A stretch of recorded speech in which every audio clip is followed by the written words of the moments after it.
कुमारी, तुमने तो मुझे डरा ही दिया था। पता है आज स्कूल में ना सारी टीचर तुम्हें ढूंढ रही थी, लेकिन हमको तो पता ही था कि सरोज तुम कुछ बोल काहे नहीं रही? बोलो ना कुछ।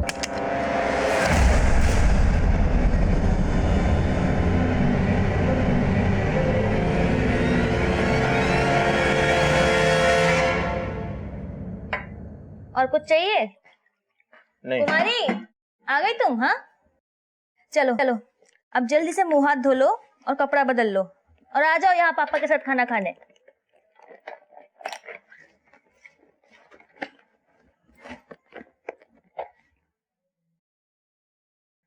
कुमारी ये क्या है?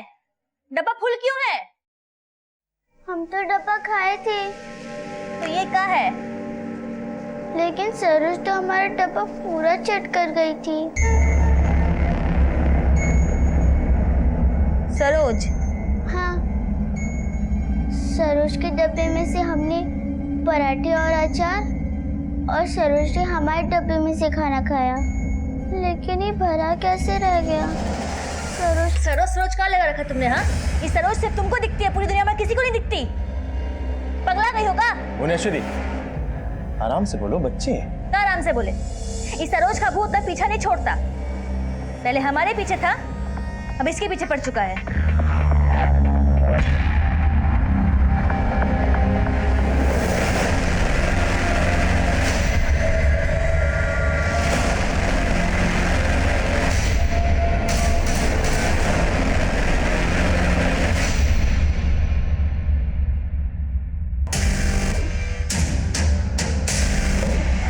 सर, एनएलसी स्कूल से एक बच्ची गायब हुई है। और बच्ची? एनएलसी? ये तो वही स्कूल है जहाँ सरोज पढ़ती थी। हाँ सर, और अभी जो बच्ची गायब हुई है उसका नाम कुमारी है। कुमारी? ये वही बच्ची है ना जिसके साथ सरोज खेल रही थी जब वो गायब हुई? Right sir. पहले सरोज और अब ये कुमारी, 7 दिन के अंदर अंदर एक ही स्कूल और मोहल्ले की 2 बच्चियां गायब। नमस्कार, आदाब। क्राइम पेट्रोल दस्तक में मैं इंस्पेक्टर आदिल खान आप सबका स्वागत करता हूं। जब भी हमें बच्चों से जुड़े केसेस इन्वेस्टिगेट करने के लिए मिलते हैं तो उन्हें जस्टिफाई करना हमारे लिए सबसे ज़्यादा चैलेंजिंग होता है। बिहार के मखनीपुर थाने में एक के बाद एक 2 बच्चियों के मिसिंग केसेस हमारे सामने आए। इस केस की पहली विक्टिम थी सरोज, पर 1 हफ्ता गुजरने के बाद भी सरोज की तलाश नाकाम रही थी और तभी एक दूसरी बच्ची कुमारी भी गायब हो गई। जुर्म 2 थे लेकिन दस्तक एक जैसी, जिसे 2 मासूम भांप ही नहीं पाए। स्कूल के बस्ते में खाने का डब्बा, खाने के डब्बे में माँ के पराठे और पराठे के साथ अचार। माँ और मेरा खट्टा मीठा प्यार। माँ मेरी कालू की पप्पी। माँ तेरी याद में आई मुझको हिचकी। वाह बेटा सरोज, तुम तो सारा कविता माँ पर ही लिख दी। पापा को भी तो शामिल करो। चलो छोड़ देते हैं। पापा है तो सारा बाजार अपना है। खेल खिलौने सपने सब पापा रखते जेब में अपने। ओ पापा की बिटिया। अरे वाह बेटा, एक काम करो, आप अपनी कविता में ना अब चाचा को भी जोड़ दो। अब पूरा रिश्तेदार को जोड़ोगे क्या? जा बहू छोड़ के आओ, देर हो रही होगी सरोज को स्कूल के लिए। पूरा टिफिन खाना, ये नहीं कि सबको बांट दिया, ठीक है? कुमारी, अरे ध्यान से।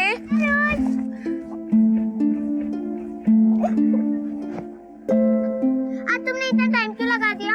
असल में ना माँ को टिफिन बनाने में टाइम लग गया। अच्छा माँ, मैं और कुमारी ना एक साथ चले जाएंगे। हाँ माँ, आप लोग घर जाओ, तीनों लोग चलते। तेरा ना दोस्त का बहाना। कितना पक्का दोस्ती है ना दोनों का। अरे दोस्त कहाँ दोनों? बहनें हैं, बिल्कुल फिल्म की तरह, 2 जिस्म एक जान।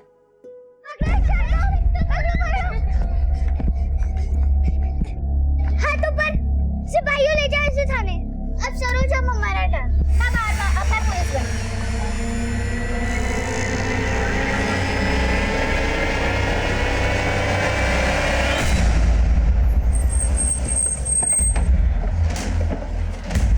साहब, बच्ची यहीं खेल रही थी। आपका घर यहाँ से कितनी दूर है? सिर्फ 10 मिनट दूर। दुबे, पूछो आसपास।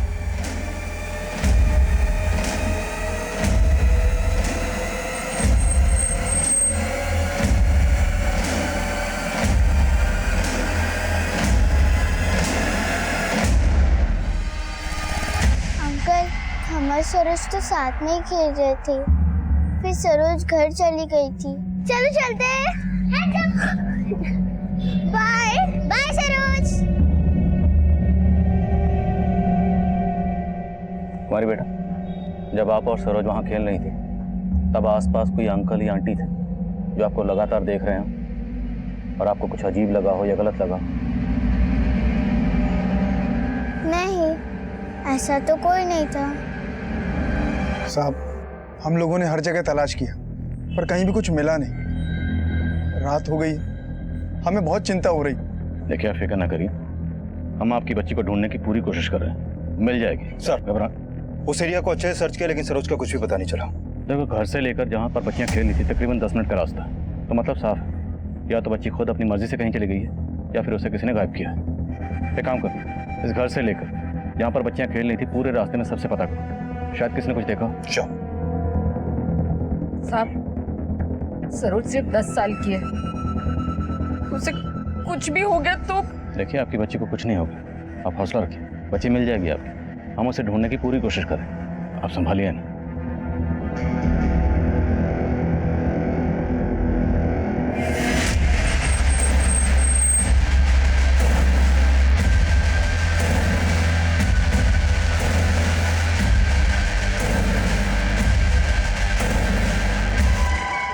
सर, सरोज का कोई लीड नहीं मिल रहा है, ना पेट्रोलिंग टीम से कोई अपडेट और ना ही सरोज के पेरेंट्स को कोई रैंसम कॉल। तो एंगल दुश्मनी का होगा। सरोज के पेरेंट्स से मिलते हैं। कल रात से सरोज का कुछ पता नहीं चला और यहाँ किसी को परवाह ही नहीं है। अरे माँ का भी जिम्मेदारी होता है कि बच्चे का ख्याल रखना, लेकिन नहीं, साला हमारी ही जिम्मेदारी है, घर के अंदर भी देखे और घर के बाहर भी। शांति से बात कर, तेरे से कम परेशान नहीं है बहू। सिर्फ इनको नहीं कह रहे हैं, आपको भी बोल रहे हैं और इस योगेश को भी। भैया, हम साहब, हमारी बेटी का कुछ पता चला? सरोज जहाँ खेल रही थी वहां से कोई क्लू नहीं मिला। आपकी किसी से कोई दुश्मनी या किसी पर शक हो जो सरोज को गायब करवा सकता है? भैया, हमको तो पक्का लग रहा है कि ये जया और उसके बाप का सब किया धरा है। क्या कहा? साहब, हमारी पत्नी है वो। लेकिन वो ऐसा क्यों करेगी? साहब, 8 महीने पहले मेरी जया के साथ में शादी हुई थी, लेकिन उसने कभी भी ससुराल को अपना घर समझा ही नहीं था। जरूर उसका शादी से पहले चक्कर था कोई। हमको तो लगता है कि वो हमसे शादी करना ही नहीं चाहती थी, लेकिन जब उस दिन उसके पापा आए तो उल्टा हमको ही सुनाने लगे वो। देखिए जमात जी, आप बेकार का लांछन लगा रहे हैं हमारी बेटी पर। पहले सच क्या है, आप अपनी बेटी से पूछिए। साला सारा दिन तो फोन पे लगी रहती है, जाने कितने आशिक पाल रखे हैं इसने। दमाद जी, आप अपनी सीमा लांघ रहे हैं। सीमा तो ये लांघ चुकी थी और आप झूठ बोल करके इसको हमारे पल्ले बांध रहे थे। हमें आपकी बेटी के साथ रहना ही नहीं है। योगेश, शांति से बात करो। बाबूजी, इनको बोलिए यहाँ से निकल जाए फिर। अरे तो कौन यहाँ बैठकर खाना खाने आया है? आज के बाद हमारी बेटी भी इस घर का एक अन्न का दाना भी नहीं खाएगी। सर, हम तो चाहते नहीं थे कि बात आगे बढ़े, लेकिन साहब, वो ब्रिजमोहन बहुत ही गर्म बुद्धि का है, उसका गर्म ही निकालिए साहब। हमको तो पक्का लग रहा है कि उसी ने गायब किया हमारी सरोज को।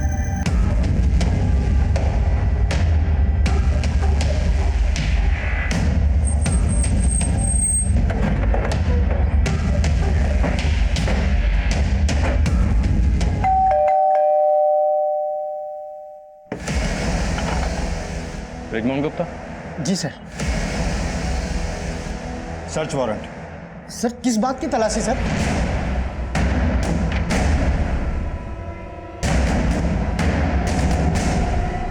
साहब, झूठा आरोप लगा रहा है हम पर। अरे हमें गायब करना होता ना तो उस नालायक योगेश को गायब करता। देखो, अगर सरोज को कहीं और छुपा के रखा है तो अभी बता दो। सर, हम सच कह रहे हैं, योगेश जबरदस्ती हम पे झूठा इल्जाम लगा रहा है। साहब, हमारा दामाद बहुत पहुंचा हुआ खिलाड़ी है। जैसे उसका तलाक करवा रहे हैं ना, गुजारा भत्ता ना देना पड़े इसलिए पैतरे चल रहा है। आपको सर्च करना है बेशक कीजिए, लेकिन बाद में आपको कहानी उल्टा ही मालूम पड़ेगा। सर, कुछ नहीं मिला।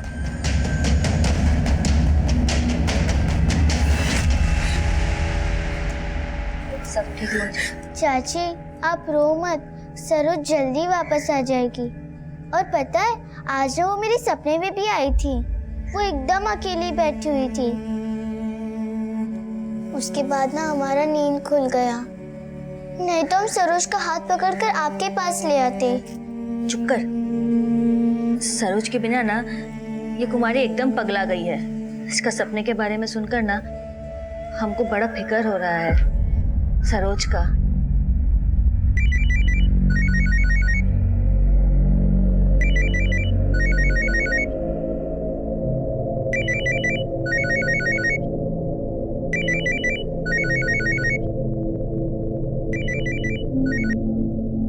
दीदी, हमें सरोज का सुनकर बहुत बुरा लगा।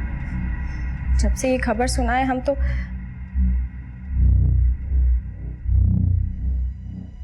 दीदी, आप कुछ बोल क्यों नहीं रही हैं?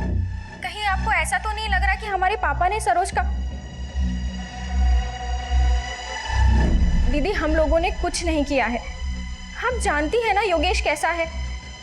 हमको सब मालूम है कौन क्या है।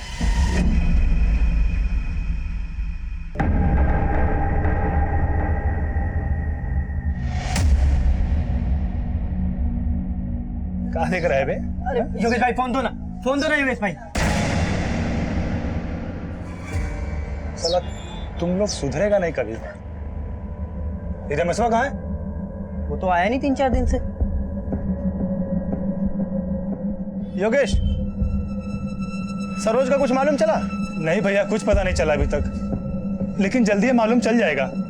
बताना। सर, माना कि ब्रिजमोहन का मोटिव सरोज को गायब करने का है, लेकिन उसकी एक्टिविटीज और कॉल रिकॉर्ड्स में कुछ भी सस्पिशियस नहीं मिला है। सरोज के चाचा और चाची ने हमें जो कहानी सुनाई, तो उसमें से किसकी कहानी सच्ची लगती है? हो सकता है दोनों गलतफहमी का शिकार हो। लेकिन दोनों एक दूसरे पर बढ़ चढ़कर शक जता रहे हैं। कोई ना कोई तो गलत जरूर है। योगेश, उसकी बीवी और ससुर ब्रिजमोहन, तीनों को अच्छे से खंगालो और बाहर के एंगल भी। सरोज के स्कूल और मोहल्ले के आसपास में सबसे पता करो। 10 साल की बच्ची गायब हुई, किसी ना किसी का कोई ना कोई मोटिव तो जरूर रहा होगा। हम सरोज को ढूंढने की हर मुमकिन कोशिश में लगे हुए थे, लेकिन हम नहीं जानते थे कि सरोज की दोस्त कुमारी भी अभी तक हम सरोज को ढूंढने में नाकाम रहे। कुमारी की मिसिंग रिपोर्ट लिखवाते वक्त कुमारी के माँ बाप ने किसी पर शक नहीं जताया, पर कुमारी की दिमागी हालत से जुड़ी जो बातें सामने आई थी वो हैरान करने वाली थी। साहब, सरोज जब से गायब हुई थी ना, कुमारी अपना सुध-बुध ही खो बैठी थी। मतलब? साहब, उसे सरोज का भूत दिखाई देता था। सरोज का भूत? सर, दरअसल कुमारी सरोज से बहुत ज्यादा अटैच थी। जब से सरोज गायब हुई थी, कुमारी को एक गहरा सदमा लगा था, और शायद इसी वजह से कुमारी सरोज को हेलुसिनेट करने लगी थी। हेलुसिनेट मतलब? कुमारी को लगता था कि वो वाकई सरोज को देख रही है। साहब, से दिखाई नहीं देती थी, वो अपने में बड़बड़ाती रहती थी, ऐसे जैसे सरोज से बात कर रही हो। एक दिन तो उसने बोला कि सरोज उससे बात करते करते उसका टिफिन का खाना खा गई। कुमारी, ये कहाँ है? डब्बा फुल क्यों है? लेकिन सरोज तो हमारा डब्बा पूरा चट कर गई थी। सर, हम तो कुमारी को किसी अच्छे काउंसलर को दिखाना चाहते थे, लेकिन उसके पहले ही ये सब। देखिए, जैसा आप लोग बता रहे हैं, उसे तो लगता है कि सरोज के जाने से कुमारी को गहरा सदमा पहुंचा था। कहीं ऐसा तो नहीं कि कुमारी खुद अपनी मर्जी से कहीं चली गई है? साहब, इतनी छोटी सी बच्ची अपने आप कहाँ जाएगी? तो हो सकता है कुमारी को किसी ने गायब किया। आप लोगों को किसी पर शक है? नहीं साहब, हमको तो खुद कुछ समझ नहीं आ रहा है।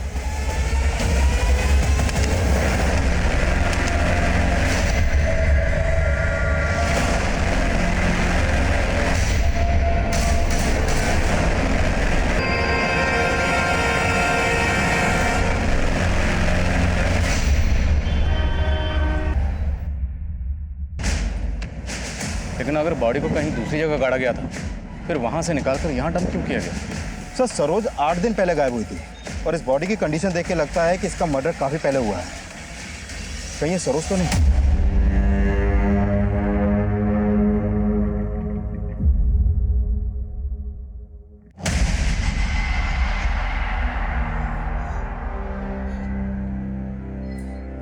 नहीं, ये हमारी सरोज नहीं हो सकती। मैं मानता हूँ बॉडी को पहचानना मुश्किल है, पर हमें बॉडी पर से ये कपड़े और ये लॉकेट मिला। क्या है सरोज की?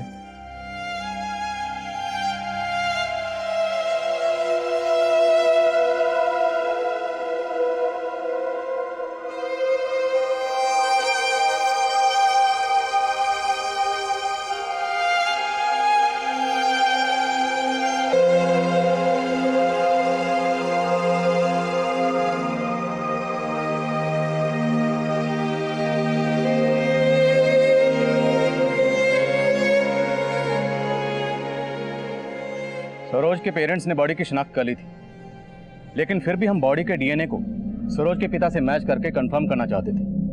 सवाल यह था कि अगर सरोज की डेड बॉडी को कहीं गाड़ा गया था तो उस डेड बॉडी को वहां से निकालकर कहीं और डंप करके मुजरिम क्या साबित करना चाहता था? क्या यह हमें भटकाने की कोई चाल थी?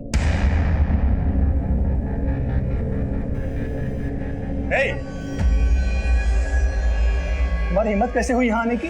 तुम्हारे लिए नहीं आए हैं, दीदी के लिए आए हैं। अच्छा, बड़ी हमदर्दी आ गई तुम्हें अब। जया,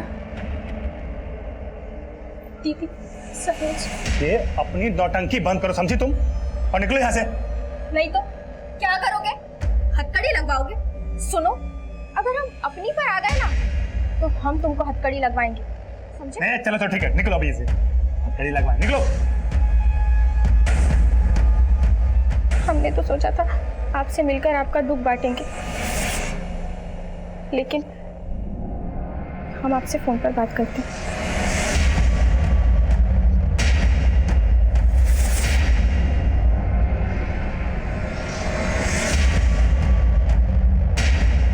सर, सरोज को मार के गाड़ने वाला खुद अपने पैरों पे कुल्हाड़ी मारने की गलती तो करेगा नहीं, और वो भी ऐसी गलती कि गड़ा मुर्दा खुद हमारे सामने आ जाए। दुबे, क्रिमिनल दिमाग के घोड़े टेढ़ी चाल भी चलते हैं, लेकिन सबसे अहम सवाल यह है कि सरोज को मारने के बाद कुमारी को गायब करने का मकसद क्या था, और कुमारी के गायब होते ही हमें सरोज की डेड बॉडी मिल जाती है।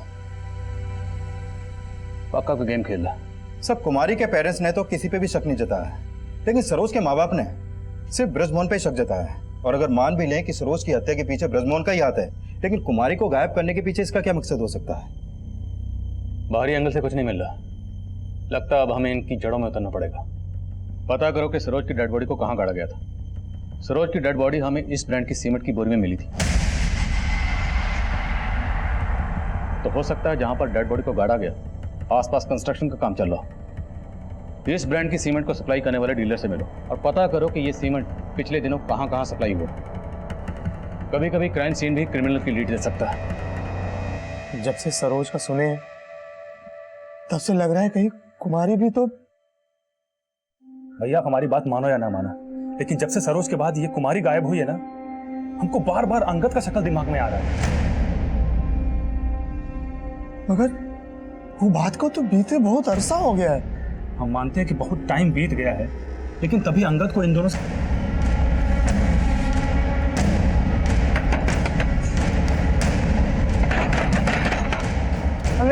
अरे क्या कर रहे हो तुम लोग? ले चल। अरे क्या हुआ? कहाँ सब? अरे क्या कर रहे हो? हमारी कहाँ? अरे हमने कुछ नहीं किया।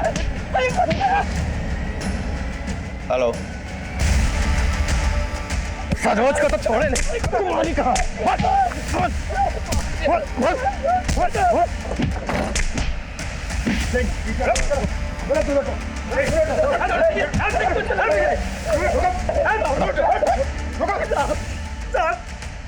हमको बचा लीजिए साहब, अटेम्प्ट टू मर्डर हो रहा है हमरा। साहब, यही अंगद को मर्डर किया है, यही मारा हमारी बेटी सरोज को। इसको छोड़े अगर इसने कुछ किया वो देखना हमारा काम है। इस पर शक था तो हमें क्यों नहीं बताया?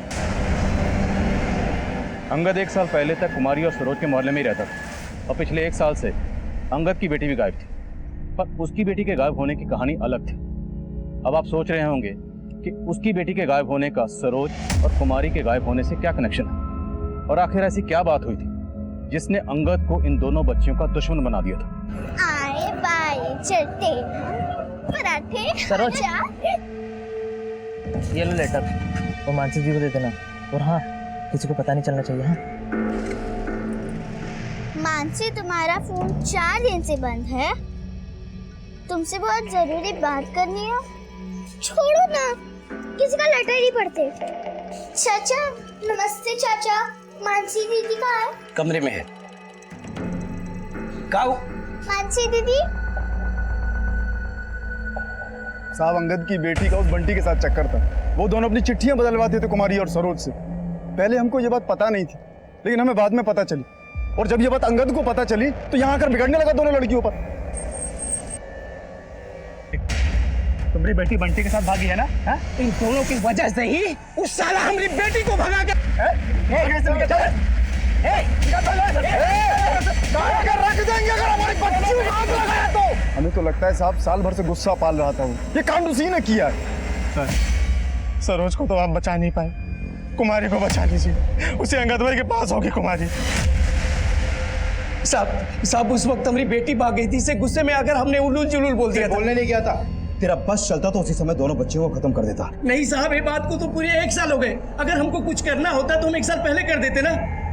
कितना शातिर गेम खेला है ना तूने। पहले अपने बदले के लिए सरोज को खत्म करके उसको गाड़ दिया, और अब कुमारी को गायब करके सरोज की लाश को सड़क पे फेंक दिया ताकि तेरे पे शक ना जाए। आप हमारी बात को समझते काहे नहीं है? हम कुछ नहीं किए।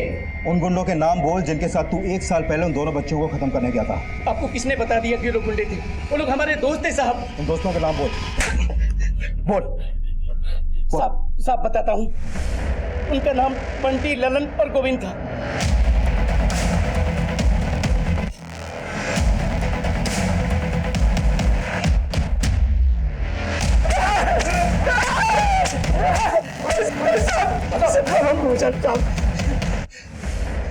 अब सच बोलोगे या थोड़ी और धुलाई करवाऊं? हम बिल्कुल सच बोल रहे हैं, हमने कुछ नहीं किया। ये ऐसे नहीं मानने वाले। चलो रखो। अंगद और उसके साथी अपने बयान पर कायम थे और हम एरिया के कई हिस्ट्री शीटर्स को खंगाल चुके थे, लेकिन कुमारी की उसकी हत्या उसी दौरान हुई जब वो गायब हुई। उसको गला दबा के मारा गया और उसकी हत्या से पहले उसके साथ रेप भी किया गया है सर। रेप? Yes sir. उसकी बॉडी काफी टाइम से गड़ी हुई थी, इसलिए उसकी बॉडी से रेपिस्ट का डीएनए सैंपल नहीं मिल पाया। सरोज को रेप करके कत्ल कर दिया गया। हो सकता है कुमारी को भी इसी मकसद से गायब किया गया। सर हमने एरिया के किसी भी हिस्ट्री शीटर को नहीं छोड़ा, सबको खंगाल डाला, लेकिन कुछ हाथ नहीं लगा। सर आई एम श्योर ये रेपिस्ट उन बच्चियों के मोहल्ले का ही कोई है। बहुत हाथ पैर मारने पड़ेंगे, क्योंकि बॉडी पर डीएनए सैंपल्स नहीं है। मोहल्ले के एक एक आदमी की कुंडली निकालनी पड़ेगी। क्या? रेप?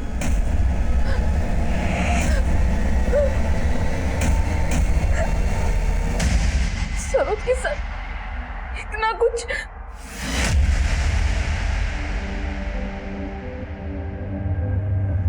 अंगद और ब्रिजमोहन, जिन पर तुमने शक जताया था, उनसे तो हम पूछताछ कर ही रहे, लेकिन तुम्हारी नजर में कोई और ऐसा है जो बच्ची के साथ ऐसा कर सकता है?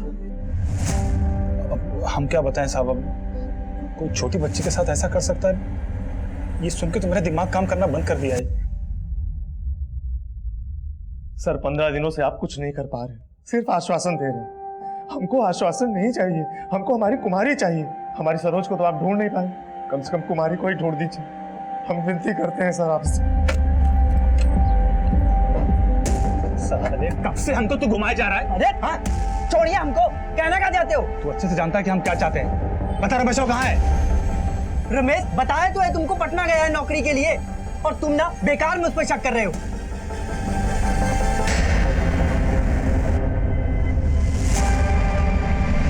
सर इन बच्चियों के मोहल्ले में एक मोबाइल रिपेयरिंग की शॉप है।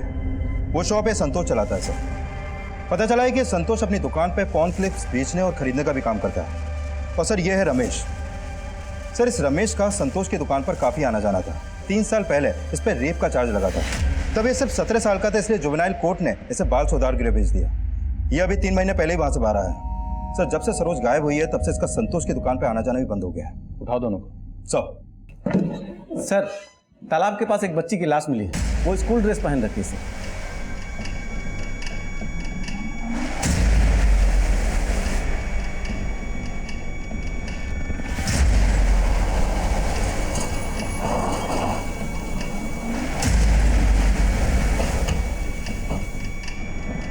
चलिए हटिए साइड।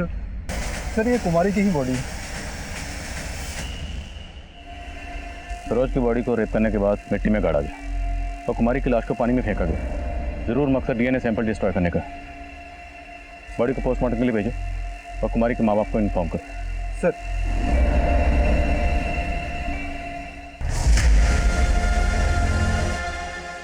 कुमारी।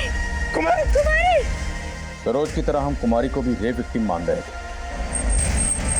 और शक की बुनियाद पर हमने संतोष को उठा लिया था, लेकिन उसका दोस्त रमेश जो रेप चार्ज में पहले भी अंदर हो चुका था, वो अब फरार था।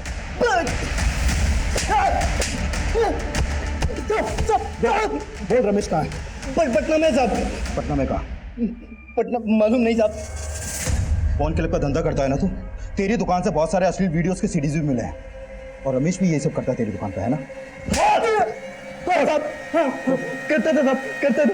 लेकिन और लोग भी तो देखते हैं साहब। वो सरोज का चाचा, वो भी तो देखता है साहब। योगेश, हाँ साहब, मानता हूँ मेरा धंधा गलत है और रमेश का हिस्ट्री, लेकिन साहब ना मैंने कुछ किया है ना ही रमेश ने। साहब वो तो डर के गायब हो गया साहब। मुझे लगा कि उसकी हिस्ट्री की वजह से आप लोग उसे उठा लोगे। ऐसे नहीं बोलेगा तो तोड़ो ऐसा।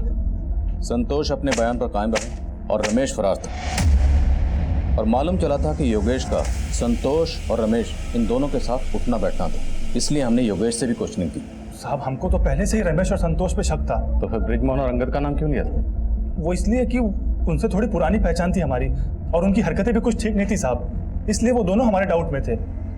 उनके ऊपर डाउट हो रहा था या उन पर डाउट डाल के खुद को डाउट से निकालना चाहते थे? हमने योगेश और संतोष से सच उगलवाने के लिए कई पैंतरे अपनाए, लेकिन फिर अंदाजे को गलत साबित कर दिया। कुमारी की हत्या भी सरोज की तरह गला दबाकर ही हुई थी और उसका रेप नहीं हुआ था। इन दोनों क्राइम्स के पीछे का कोई भी पुख्ता मोटिव हमारी नज़र में नहीं आ रहा, लेकिन तभी एक ऐसा फैक्ट सामने आया जिसने हमें और भी उलझा के रखी। सर, इस डीएनए रिपोर्ट में एक हैरान करने वाली बात सामने आई है। जो बॉडी उस सीमेंट की बोरी में मिली थी, उसका डीएनए सरोज के फादर घनश्याम से मैच ही नहीं करता है। लेकिन बॉडी पर जो कपड़े और लॉकेट था वो तो सरोज का ही था, और खुद सरोज के माँ बाप ने बॉडी की शिनाख्त की। लेकिन सर, डीएनए रिपोर्ट से साफ है कि सरोज घनश्याम की बेटी है ही नहीं। लेकिन उनके हाव से तो बिल्कुल नहीं लग रहा था कि वो सरोज की बॉडी नहीं होगी। तो फिर उन्होंने किसी और की बॉडी को सरोज की बॉडी क्यों कहा? चक्कर क्या है? हम बॉडी का डीएनए सरोज की मां से भी मैच करके देखना चाहते थे, और जो नतीजा सामने आया उसने इस केस का रुख ही मोड़ दिया।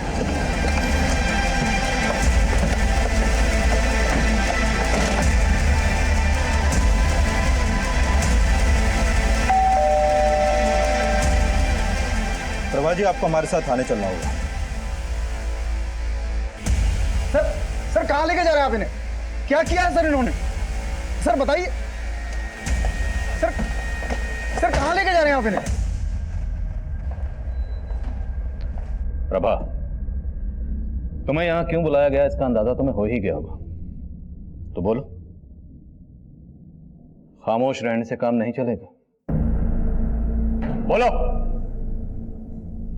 साहब हम सरोज की माँ हैं, सपने में भी उसका बुरा नहीं चाहेंगे। और सरोज का बाप? सरोज का बाप कौन है?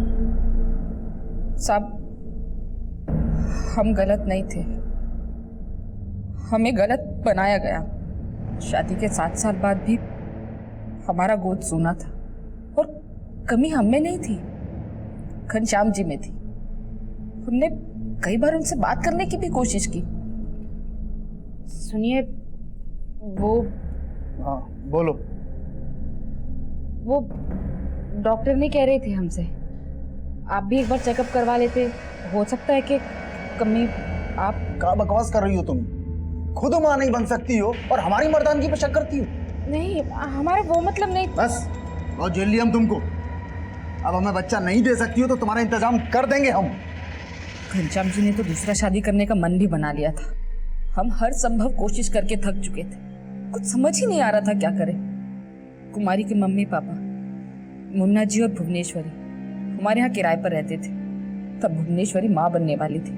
अरे वो डॉक्टर की फाइल कहाँ है? अरे वो तो ऊपर ही रह गई। अच्छा तुम बैठो, मैं लेकर आता हूँ। बैठे आराम से। अरे भुवनेश्वरी, आराम से आराम से आराम से, ध्यान रखना चाहिए ना। हाँ, और तुम खाना पीना ठीक से कर रही हो कि नहीं? हाँ, कुछ भी चाहिए हो तो मुझे बोल देना, मैं बना के खिला दूँ। ओ मैडम हो, दूसरों को ज्ञान दे रही हो, कभी अपने ऊपर भी ये ज्ञान अमल कर लिया करो। और इतना ही तुमको पता है तो खुद काहे नहीं बच्चा पैदा कर लेती हो? चलिए ज्ञान देने जाओ, जो काम करो अपना, चलो जाओ। क्या हुआ भाई साहब, छोटी छोटी बात पे आप भाभी का कितना अपमान कर देते हैं। भगवान के घर देर है, अंधेर नहीं है, सब सही हो जाएगा। अंधेर नहीं है, आराम से।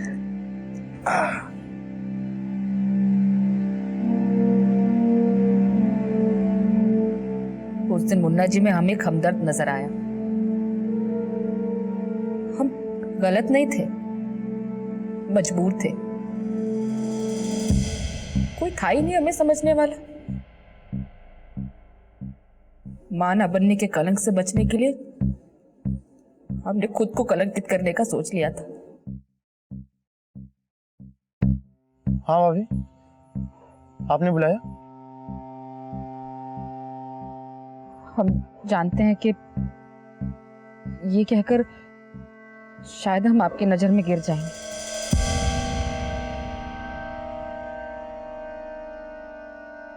हमारी गरिमा की लाज रख लीजिए। हमारी सुनी को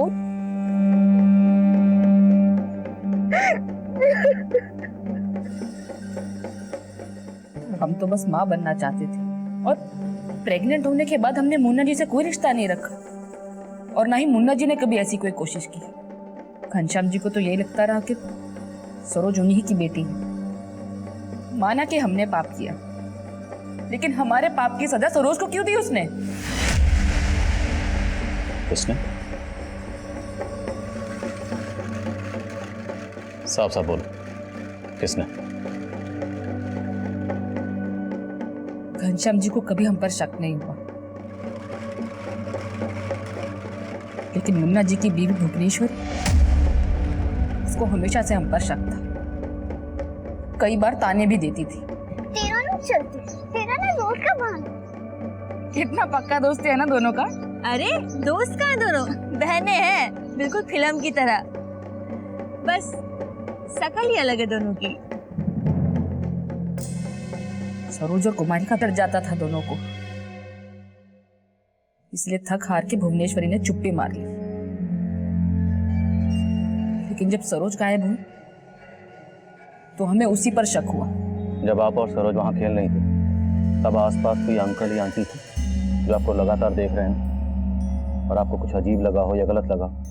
बस आपको बता नहीं पाए। हमें बता नहीं पाई, लेकिन भुवनेश्वरी से तो बदला ले लिया ना। जिस वक्त जहां कुमारी का कत्ल हुआ उस वक्त वहां पर तुम्हारा फोन एक्टिव था। बहुत बड़ा गलती हो गया साहब। पर अपनी गलती को छुपाने के लिए तुमने कुमारी की लाश को तालाब में फेंक दिया। लेकिन साहब, सरोज को भुवनेश्वरी ने ही मरवाया है और उसका रेप भी करवाया।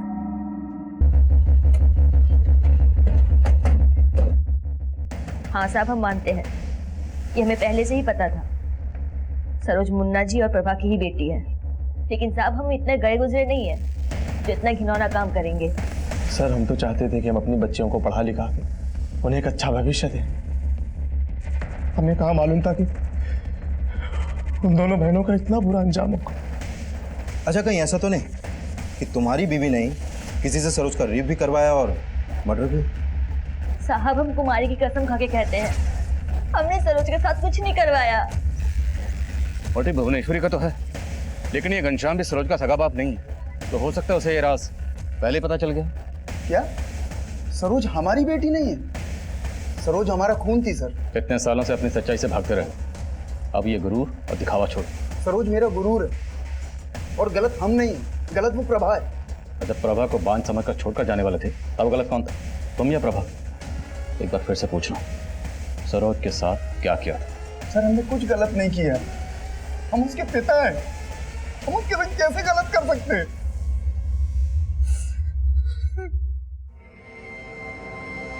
सरोज का मर्डर अब तक एक पहेली बना हुआ था जिसके लिए हम हर एंगल को खंगाल रहे थे, और इसी बीच हमें रमेश का पता चला।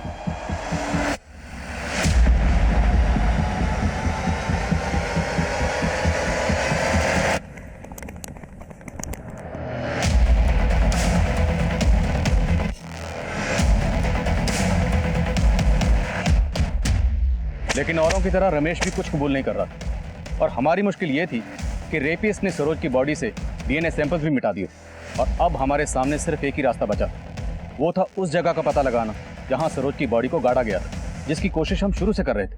लेकिन अब हमने अपनी कोशिशें और भी तेज कर दी थी। हमने ऐसी कई कंस्ट्रक्शन साइट की डिटेल निकलवाई जहां पर उस ब्रांड की सीमेंट सप्लाई होती थी जिसकी बोरी में सरोज की बॉडी को डंप किया गया। सरोज की बॉडी पर मिले सॉइल सैंपल को हमने उन कंस्ट्रक्शन साइट के सॉइल सैंपल से मैच करवाना शुरू किया, और आखिरकार इस केस में उम्मीद की एक किरण जगी। साहब, आपको जरूर गलत इंफॉर्मेशन मिली है। यहाँ पे कोई लाश नहीं गड़ी थी। गड़ी थी, यहीं गड़ी थी। नींव की खुदाई होते ही लाश सामने आ गई और फिर तुमने अपने मजदूरों को डराकर वो लाश यहाँ से कहीं और डंप करवा दी। और वो लाश कहाँ गड़ी थी ये तुम खुद हमें दिखाओगे या फिर इस बिल्डिंग को गिराकर हम ढूंढ ले वो जगह?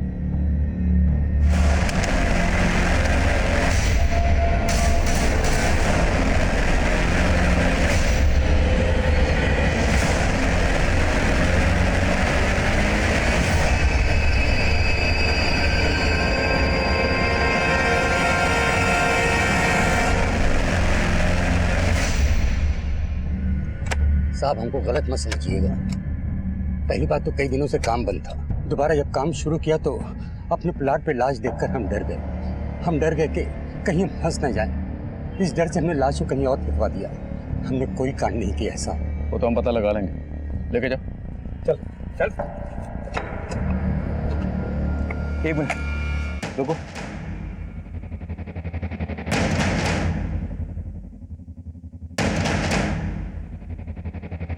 सर इसे फॉरेंसिक में भेजो। सर कपड़ों के टुकड़ों में ये बाल भी मिले और फॉरेंसिक ने भी कंफर्म किया है कि ये बाल सरोज के ही हैं। लेकिन सर उस प्लॉट ओनर का सरोज से कोई कनेक्शन दिख नहीं रहा। इतना तोड़ने के बाद भी हमारे हाथ कुछ नहीं लगा। ये शाम को सरोज का कत्ल हुआ। उस शाम को उस प्लॉट की तरफ जाने वाले सभी रास्तों पे सीसीटीवी खंगाले। अगर सरोज की बॉडी को कहीं और से लाकर उस प्लॉट पर डंप किया गया होगा तो सीसीटीवी से कोई ना कोई लीड जरूर मिलनी चाहिए। Okay sir. हमने क्राइम सीन के आसपास के सीसीटीवी स्कैन किए। सरोज की हत्या वाली शाम उस एरिया में एक ऐसी कार भी कैप्चर हुई जो हमें सरोज के अपराधी तक ले गई।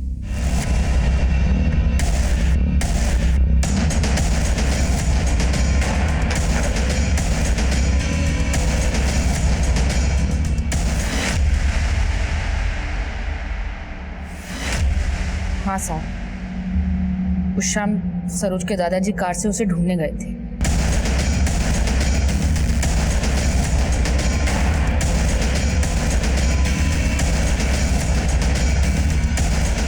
अठारह साल से तुम अपने ससुर को जानती हो, कभी शक नहीं हुआ? हमने तो कभी ऐसा सोचा भी नहीं, लेकिन एक बार जया ने बोला था।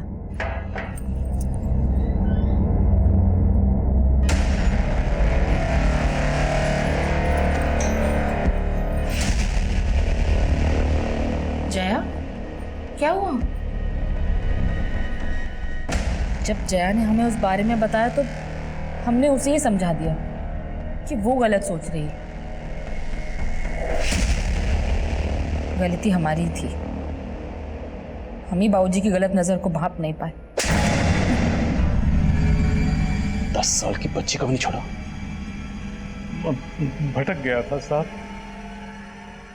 उस दिन जब प्रभा बाजार गई, मैं घर में अकेला था, तो पीने बैठ गया और अचानक कमरे में सरोज आ गई। आप यहाँ? हाँ, वो सर में जरा दर्द हो रहा था ना, तो बाहर आ गया। एक नींबू चाय बना दोगे तो? हाँ, अभी बना देती हूँ। हाँ। क्या बात है, बाजार में आज तुमको देर हो गई? महीने भर का सामान लाना था ना, तो टाइम ज्यादा लग गया। सरोज नहीं दिख रही है घर में। वो कुमारी के साथ खेलने गई थी, आने वाली होगी।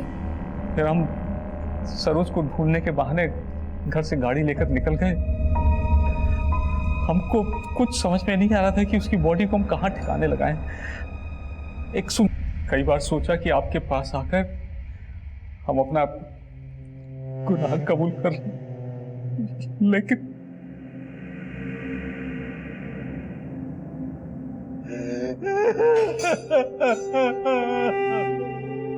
हम अपने बुजुर्गों को अपना आइडियल मानते हैं, अपना आदर्श मानते हैं, लेकिन सरोज के दादा ने जो हरकत सरोज के साथ की थी वो इतनी गिरी हुई थी, इतनी घिनौनी थी कि इंसानियत भी शर्मसार हो जाए। और हैरान करने वाली बात यह थी कि जब जया ने सरोज के दादा की गलत नजर की दस्तक को महसूस किया था, तब प्रभा ने उस दस्तक को जया की गलतफहमी बोलकर नकार दिया था।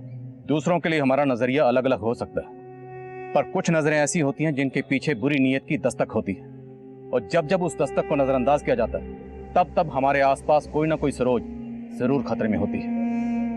अब मैं आप सबसे इजाजत लेता हूँ, आपसे फिर मुलाकात होगी एक नए केस के साथ। तब तक देखते रहिए क्राइम पेट्रोल दस्तक। मकसद बताना नहीं,